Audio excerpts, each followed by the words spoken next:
Sufrió mucho racismo en España y en Vallecas siempre lo defendimos. Mira, esto es historia del club. Ahora vas a ver el fondo de Vallecas, amigo.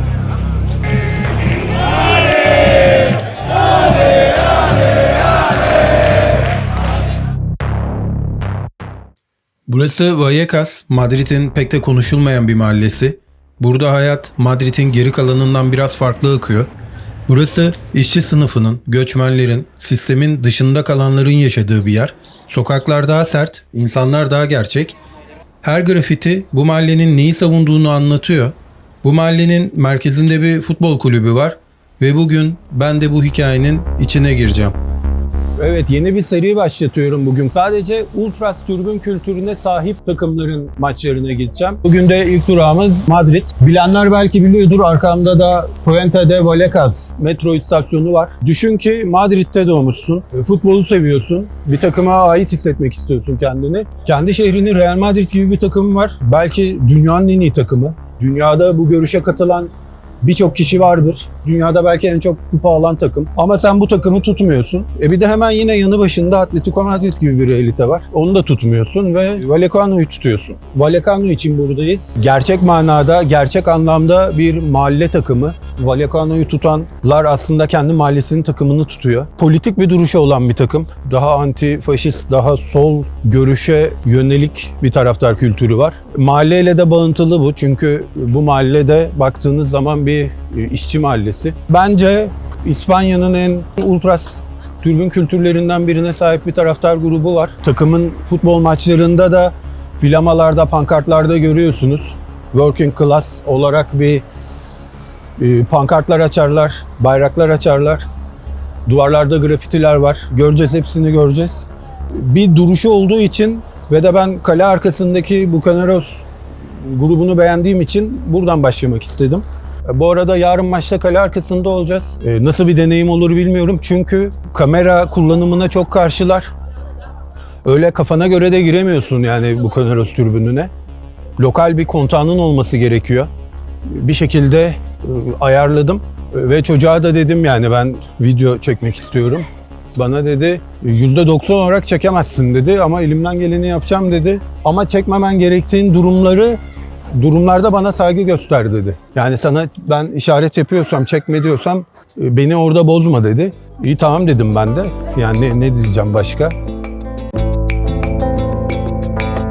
Mahalleyi gerçekten anlayabilmek için bir gün erken geldim. Burayı anlamanın en kolay yolu duvarlara bakmak. Kırmızı beyaz her yerde. Rayo Vallecano bu mahallenin ta kendisi ve ben de şimdi mahallede bir grafiti turuna çıkacağım. Burası bir otopark. Her yerde olduğu gibi. Mahalle zaten bir açık hava galerisi gibi. Politik mesaj içeren bir street art. Burada da yine aynı şekilde. Yine aynı şekilde.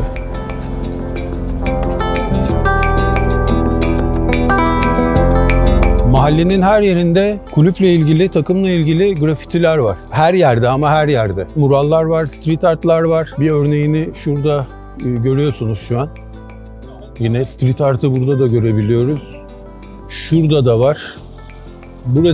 Şurası ikonik bir yer. Birazdan oraya da gideceğiz.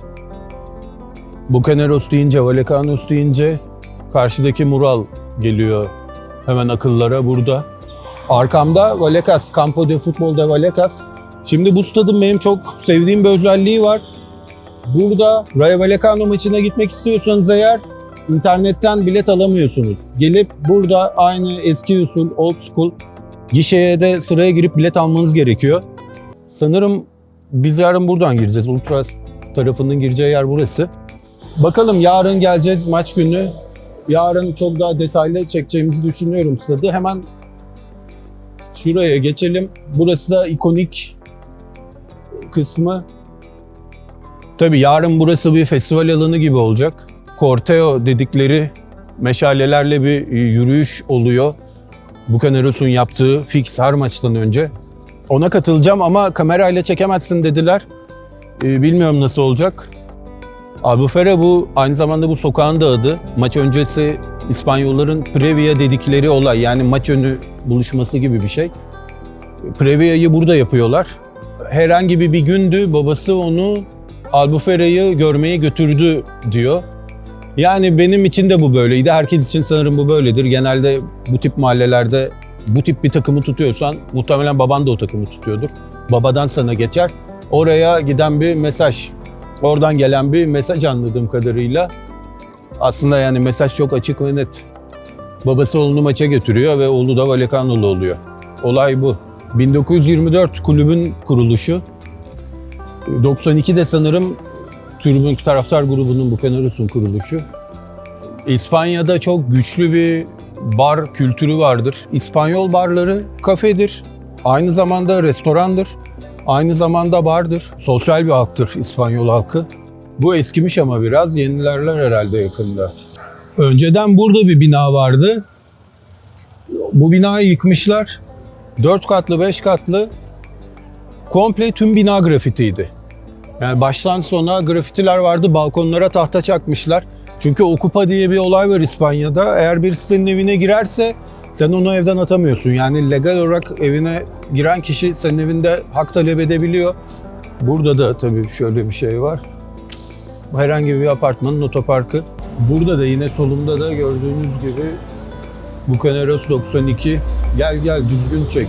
Bu da bir dükkanın relokeri diyor. Saatçinin kepengi. Orayı çekebilirsin. Şurada var, bu sokakta komple var.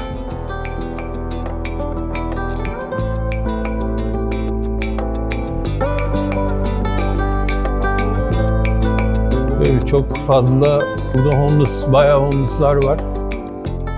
Avrupa'nın çoğu yerinden insanlar İspanya'da homeless olmak için gelir. Çünkü homeless'lara biraz sosyal yardım vardır. Bir de iklim, alkol ucuz, diğer şeyler ucuz. O yüzden homeless olmak için tercih edilen bir yer yani İspanya.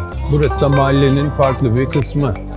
Bir de İspanya'da en çok sevdiğim şeylerden biri şu: insanlar gerçekten dışarıda yaşıyor. Saat kaç olursa olsun meydanlar hep dolu. Kafeler, barlar, restoranlar hep full. Bir süre İngiltere'de yaşayınca, oradan buraya gelince aslında sosyalleşmenin, sokak kültürünün ne kadar değerli bir şey olduğunu anlıyorsun, hissediyorsun. Kahvemizi söyledik. İspanya'da bu arada öyle çok americano, latte falan gibi şeyler içilmez. Cafe solo vardır, cafe con leche vardır. Kendisine ait kafe kültürü olan bir ülke. Yani kendisine ait kültürü var, güçlü bir kültürü var. Bu da hoşuma gidiyor benim.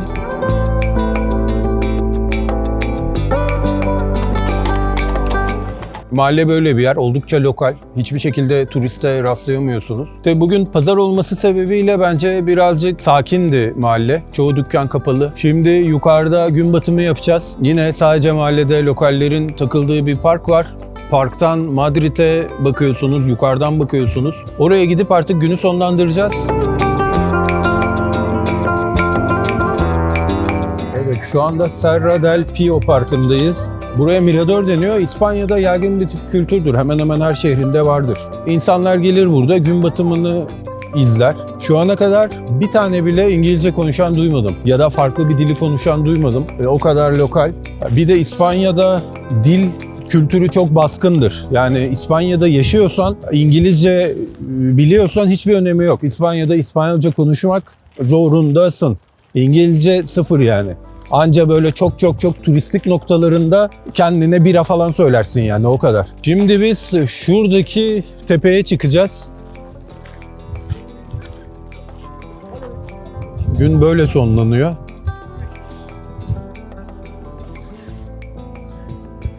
Yani soğuk da oldu bayağı. Soğuk değil aslında ama şu an en tepe noktasındayız şehrin. Rüzgar var tabii haliyle.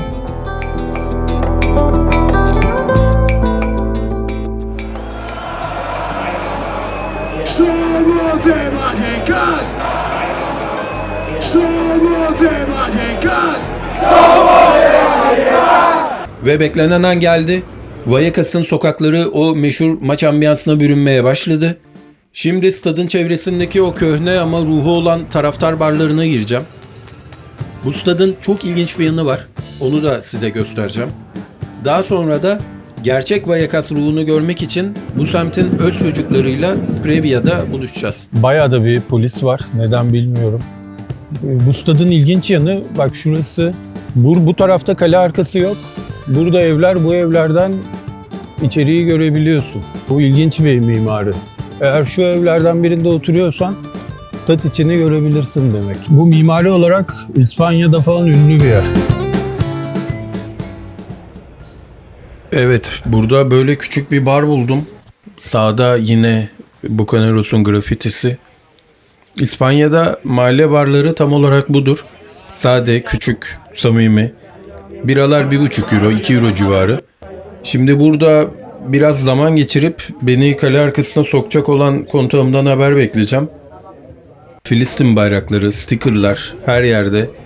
Vallecano taraftarının çok net bir politik duruşu var. Daha önce de bahsetmiştim. Kendilerini Antifa olarak tanımlıyorlar. Yani bu adamlar türbünü sadece maç izlenen bir yer değil, ırkçılığa karşı, haksızlığa karşı ses çıkardıkları bir yer olarak görüyorlar. Burada bu barda insanlarla harika vakit geçirdim. Bana çok şey anlattılar ama çoğu off the record kalmak zorunda. Artık gitme vakti geldi. Türbüncülerle buluşmaya gidiyoruz.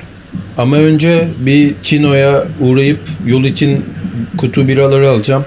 Chino buranın Çinli bakkalları. İspanya'da Chino derler. En son herhalde maç önü kutu birayı Türkiye'de falan içmişimdir. Evet, uzaktan o dev bayraklar seçilmeye başladı bile. Kontağım orada bekliyor. İşte bunun adına İspanya'da türbün jargonunda previa deniyor. Bu tam bir ritüel. Aslında maçın stadyumdan çok önce burada kazanıldığının kanıtı bir nevi. Sesler yükseliyor, ritim artıyor. Az önce konuştuğumuz o asi ruhun tam merkezine girdik şu an. Bakın şu tezgahta taraftar grubu kendi ürünlerini satıyor. Buradan gelen gelirle deplasmanları, bayrakları, flamaları finanse ediyorlar.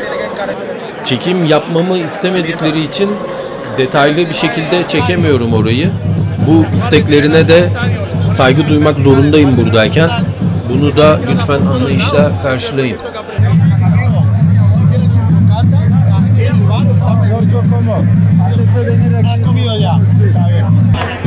Previa beklediğimden daha kaotikti. Her şeyi çekmek neredeyse imkansızdı.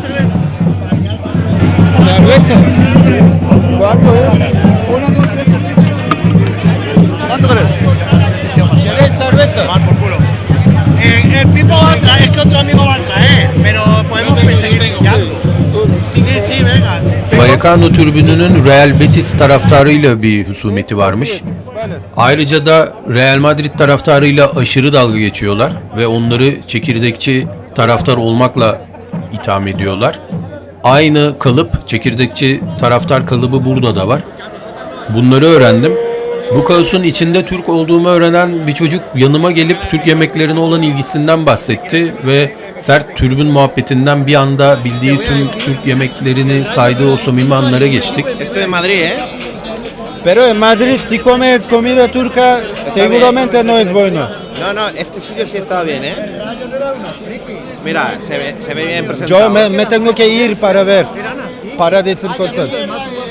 A ver. Y Lorenzo Sanz, que parecía Tony el Gordo de los Eso, Beiti, con las ojeras, el döner, es tremendo, pero son turcos. Son turcos, sí, sí, sí. Porque aquí hay escrito mucha comida turca, no son turcos. Pero no son turcos. Todo en Europa, ellos están usando su nombre, Claro, ¿sabes? usan su nombre, pero son indios, son Sí, pakistaníes. no son turcos. No son solo en España. Beiti, muy rico, Yo ¿eh? también me gusta Beiti. Sarna, ¿no?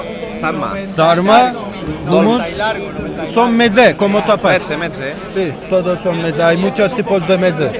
İçli köfte, içli köfte, rakı, lahmacun, beyti también. Kofta. Köfte, sí. Tenemos muchos tipos de Baklava, köfte, baklava. baklava. También tenemos muchos tipos de baklava. Sí, cervezas turcos. El té que probé en Estambul era de manzana. Se bebe mucho Ah, el pero no es también local muy turístico. Para turistas. Sí. ¿Cuál es el té que bebéis allí? Té normal. Normal, ¿no? Yo no tomo mucho té, Yo sí, a me veces, gusta, a veces, me gusta pero yo prefiero café más. Bueno, el café turco es muy bueno. También, a veces. Sí. Salud. Salud. Es que tenéis muy buena gastronomía. Sí, sí, en Turquía. Claro que sí, como uno de los mejores del mundo. El pepino, mucho también. muchas Ensalada, cosas, sí. el queso. Ya es que he estudiado mucho la historia del Imperio Otomano, de cuando conquistaron Constantinopla y cómo fue todo. Sí. Es muy interesante, ¿no? Como parece que siempre entre Occidente y Oriente, ¿no? Siempre es el punto del medio de. Sí, por eso tiene mucha comida, por eso kültürel como rico. Maç saati geldi ama maça girmiyorlar. Bugün protesto varmış. Maçı pazartesiye verdikleri için şu an insanlar maça girmiyor. 10 dakika 15 dakika geç girecek. ¿Y cuántos días estás por aquí, por España? Esta vez como 3 días. Mucha policía, ¿no? Siempre. ¿Por qué? Hay luchando. No hay No, luchar. pero al final, Como- protocolo, ahí está Sí, la carretera. sí. Ahí. ¿Ves? Todo esto es lo que yo te comentaba. Ahí es donde ponen un puesto, pero es un puesto para el equipo, para la gente que pueda comprar cosas. Pero lo bueno de la afición, los que compramos estaban allí atrás. Igual aquí todo Cristo. Aquí hay previa de peñistas y los del Levante se ponen allí al fondo, porque su puerta es aquella. Nosotros entramos por la de Wilfred. Mira, esto es historia del club. Que ponga Wilfred significa que William Bonavare, el portero histórico que tuvimos, que murió de cáncer, se gastó mucho de su dinero en intentar salvar a su mujer muerta Sí, de el cáncer africano, el y al nigeriano, final él también sí. murió, sí. Ah, bueno, Sufrió ya mucho lo racismo en conozco. España y en Vallecas siempre lo defendimos. Siempre es Ah, nuestro. sí. Esa es nuestra puerta. Ahora vas a ver el fondo de Vallecas, amigo. Mata la birra, que no se puede entrar. Sí, bueno.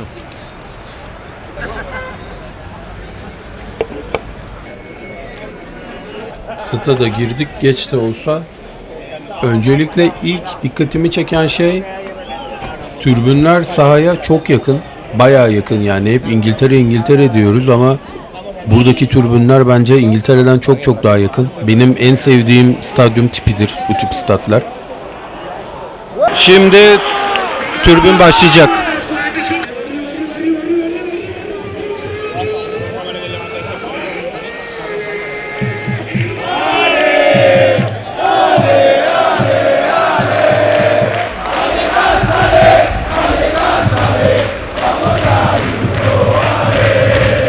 Vallecano 1924'te kurulduğu için de 24. dakikada atkı şov oluyormuş.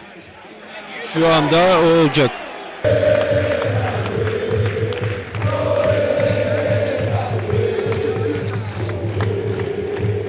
Somos de Vallecas.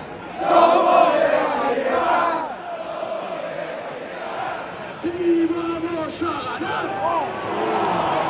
Con la lucha fuerte.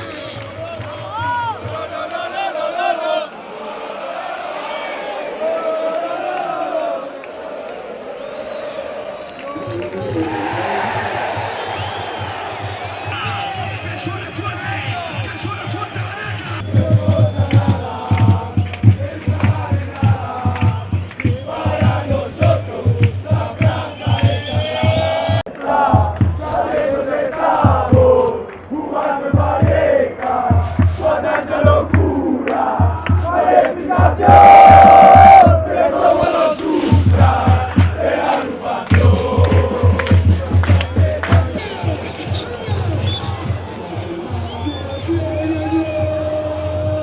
Devre arası oldu. Herkes Bocadillos'ları çıkardı.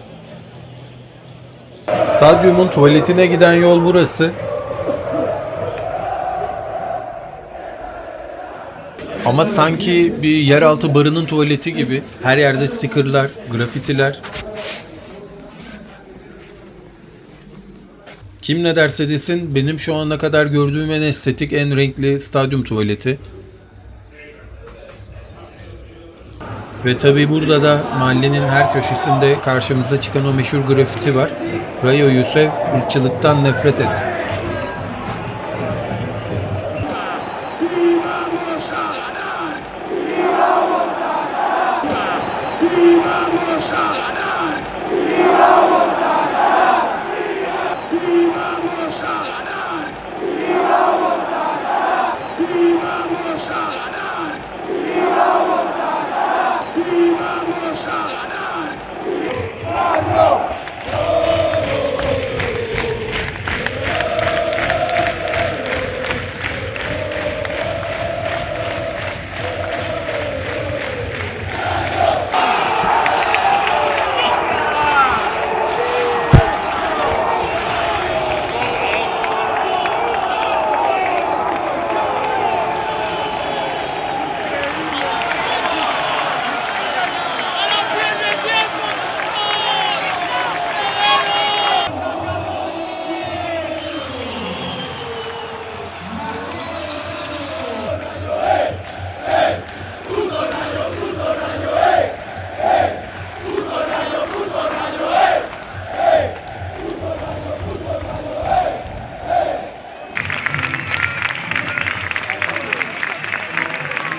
Maç 1-1 bitti. Maçın çoğunu 10 kişi oynamalarına rağmen son saniyede gol atıp en azından bir puanı kurtardılar. Bu tribün bugün görevini yaptı. Benim için inanılmaz bir deneyimdi. Biraz böyle dalmış halde olabilirim. Anlatacak çok şeyim var. Birçok şeyi kaydedemedim. Çünkü çekim yapamıyorsun yani. Eğer kale arkası değil de diğer tribünlerden birine girseydim çekim yapabilirdim. Ama kale arkasında yaptırmıyorlar her ne kadar kontağım bile olsa. Bak şu anda da burada çıktığımız maçın şeyi yayınlanıyor. Özeti. Bu Levante'nin attığı gol. Burası bir kebap. Bu arada kebap shop. Ben daha önce 3 yıl yaşadım İspanya'da. Benim gerçekten bu dünyadaki favori ülkem hangisi diye sorarsan ben 40'tan fazla ülkeye gittim. 4 ülkede yaşadım şu ana kadar. İspanya'yı bir numaraya kesinlikle koyarım. Böyle tribün olarak bugün kendimi gerçekten yani böyle Göztepe tribünde gibi hissettim. Çünkü çok uzun zamandır İngiltere'deydim. İngiltere'de tiyatro gibi, sinema gibi yani. Hani tribün namına hiçbir şey yok. Tribün adına hiçbir şey yok. Maç önü yok, maç sonu yok. Bugün maç önünde İspanyolların Previa dedikleri, burada işte Vallecas'ta bir tane Mercado var, önünde toplanıyorlar. Video çekemiyorsun kesinlikle. Neden bu kadar kısıyorlar diye sordum. Biz tribüne girerken solda bir polis, sağda bir polis. Polisin elinde video kamera var. Tribüne giren herkesin yüzünü çekiyor. Herkesi çektiği için herhangi bir şeyden ötürü yanındaki sahaya çakmak atar ama sen problem yaşayabilirsin. Yani Ultras Grup kesinlikle kendilerinin kayda alınmasını istemiyorlar.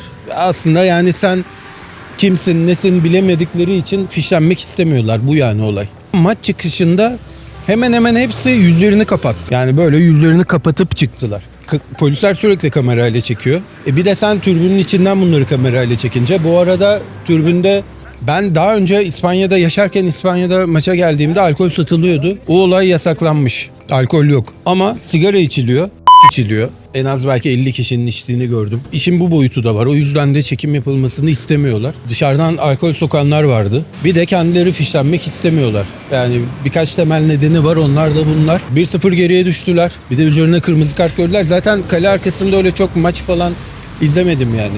Gol oldu. Gol yediklerini fark etmedim bile. Öyle diyeyim. Maça geç girdiler.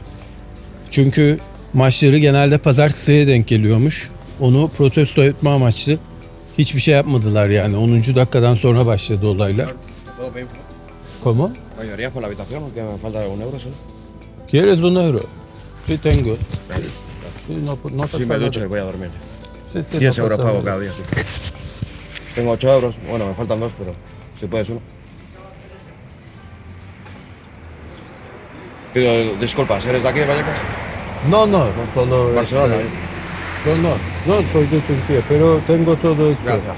Más Gracias. que uno, dos. Sí, sí, gracias. Pero más Gracias. que dos. Gracias. Veo que quieres, sí. Tengan salud la familia. Sí, gracias a ti. Hasta luego. Evet, neredeyse 12 pazartesi gecesi Vallecas sokakları böyle. Kale arkası tribün kesinlikle hiçbir şekilde susmuyor. 1-0 geri düştüler. Bir de üzerine 10 kişi kaldılar. 1924 kuruluşları ve 24. dakikada herkes atkılarını kaldırıyor bütün stat. Artık yani bu standart bir kültür haline gelmiş. Bu bizim Türkiye'de de plaka numarasıyla oluyor. Benim için de tecrübe oldu. Bu Ultras serisine devam edeceğim. Gerçekten çok hoşuma gitti. Kendine ait bir tribün kültürü olan, bir duruşu olan takımların, tribünlerin maçlarına gideceğim. Bugün Rayo Vallecano ile başladık. Yeni videolarda görüşmek üzere, hoşça kalın.